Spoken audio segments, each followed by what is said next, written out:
Retirement and gardens. Who would have thought? Hi, I'm Susan, and I wanted to talk to you about gardens in your retirement. Finding purpose in retirement is difficult. We're so happy not to be fighting the traffic, not to be dealing with those clients, that we just lay back. We sleep in, we watch Netflix, we spend time with our grandchildren.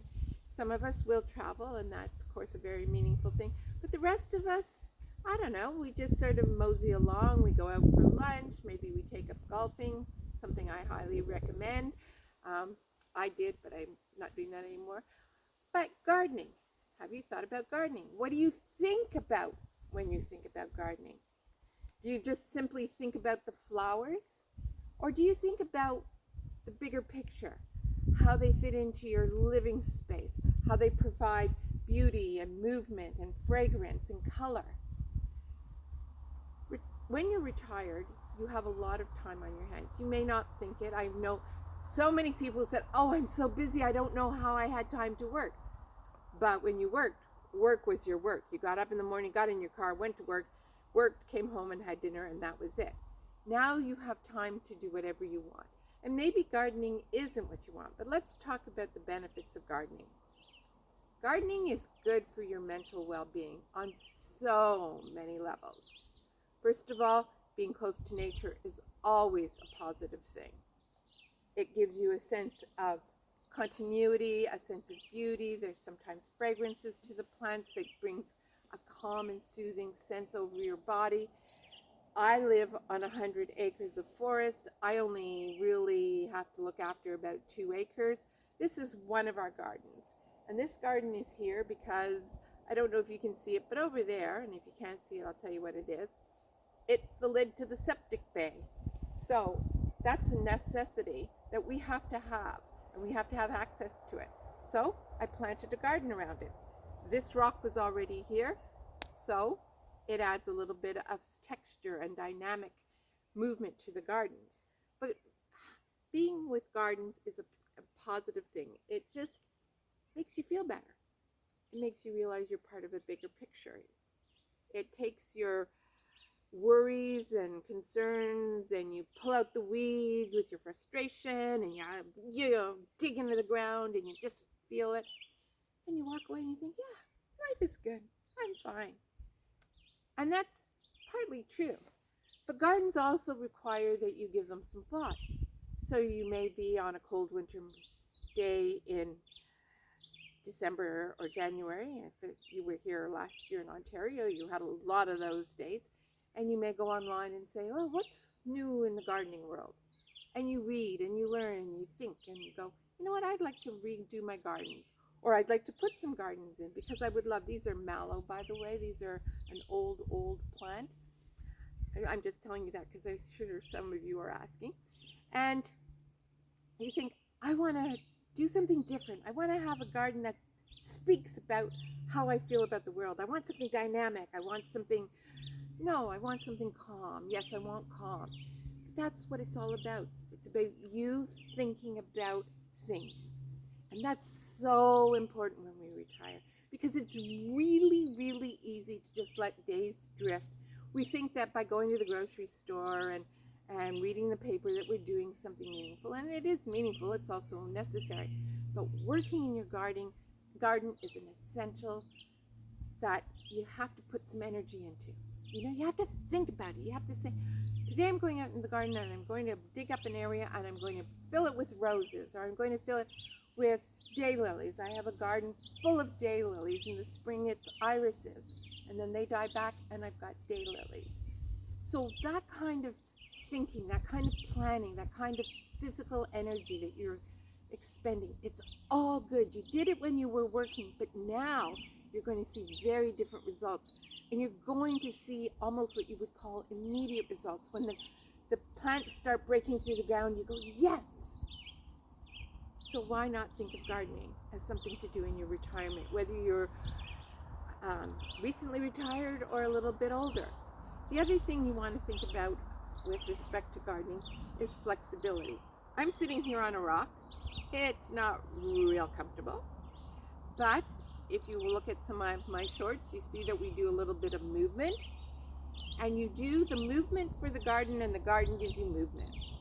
You know, I don't have to do anything here, but if you look at this needs weeding. So you'll get down on your, you'll get down and you'll pull it up.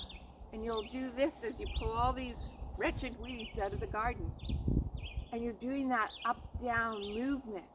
But it's not like at the gym where everybody's grunting and groaning and pulling and pushing. It's a natural flow. It's part of the garden. It all goes so smoothly together. And you work in the garden and you're flexible. And then when you're making your coffee in the morning, if you've been watching my little movement things, you do a few movements that makes you flexible for the garden. It's a win-win situation, and it's not taking a lot of thought. It's not taking a lot of energy. You don't have to have a gym membership, and you're still feeling fit and fabulous, right? The last thing that gardens do for you, if you are interested in doing that, is gardens can provide you with a little bit of financial security or income. Maybe not security, I don't know. Let's say income. I design gardens and I maintain gardens. Although I'm a senior, in my community, I'm a young senior. Our community is divided into seniors and a lot of younger people. And so I have been doing gardens for other seniors who are a little bit older than me. What they want is, over time, their gardens have come into bloom and they're gorgeous. But now they've had either a knee or a hip replacement, or their arthritis has gotten so bad. But they want their gardens to stay because their gardens mean something to them. It means freshness, it means spring and color and the continuity of life. So they call me in and they say, can you do the weeding? And I go, yes, of course I can do the weeding. And they'll say, you know what? I don't want all of these plants, there's just too many. So you cut them back. But gardening is important to people who have done gardening, and not being able to garden is sometimes very hard on them. So if you live in a community where there's seniors, any community has seniors, but in my community and some of the other rural communities, they're much more apparent. You can put on Facebook, willing to work in gardens, have knowledge of the difference between a weed and a flower, and then put a little happy emoji beside it, and you'll probably have a number of people who will contact you. I know on our Facebook page, the community page, people have said things like, just had a hip replacement and the weeds are taller than the plants. Is anybody willing to come in and work in my garden? Why not? Maybe you only do one because you want to see how you feel about the obligation, because of course you're not working anymore and you don't want to have to be somewhere if somebody's expecting you, but you might enjoy it. You might meet someone new. And speaking of meeting people, gardening is the biggest social event you could ever get into. Most communities have garden clubs. Join a garden club, meet new people in your community, learn something, contribute something. Garden clubs have great garden sales. You can get plants for next to nothing. You can share your plants. You can learn from others what grows in your community. Gardening is not for the faint of heart. You've got to have a bit of stamina. You've got to have a desire to learn, to chip in, to take the fact that we have lots of trees around us in the forest, not surprisingly. And you know what? We could have a tree fall on this plant. And yes, it'll be heartbreaking to see these beautiful blooms crushed. But they're perennials. They'll come back. Trust me, I know they'll come back. You learn and you accept, and it's all part of the rhythm of life, and it's a part of the rhythm of your life. So if you're retired and you're wondering what you could add to your life that'll give you a little bit of structure, but not something you have to do every day, like a gym class because you paid for it. And you know what? If you don't go out and weed, the flowers are never going to say anything to you. Consider gardening. It's good for your mind, your mental well-being. It allows you to be social. If you don't want to socialize with the people in your community, go down to the garden center, walk around, see if there's anything that catches your eye that you want to have, and enjoy the joy of having a garden. And finally, if you are feeling really inspired, grow stuff and take it to your local market. Every community has a Saturday morning market. Grow herbs. I mean, oregano has got to be hot. Dill is hot. I don't know what else because I don't use a lot of herbs. And you can buy root systems for things like hostas. And let me tell you, hostas were not a popular thing in the old day. But nowadays, there's a whole new range of hostas that are, bug-free. And people want to have the new hosta, the it hosta, something a little different. You can grow them in your basement over the winter, move them to a bit of a sunny area come early spring. You can take them down and sell them. 1 or 2 times at the market, you'll have your whole product sold. You have a little bit of money. Take yourself out for dinner. Go get your nails and your hair done and feel like a queen.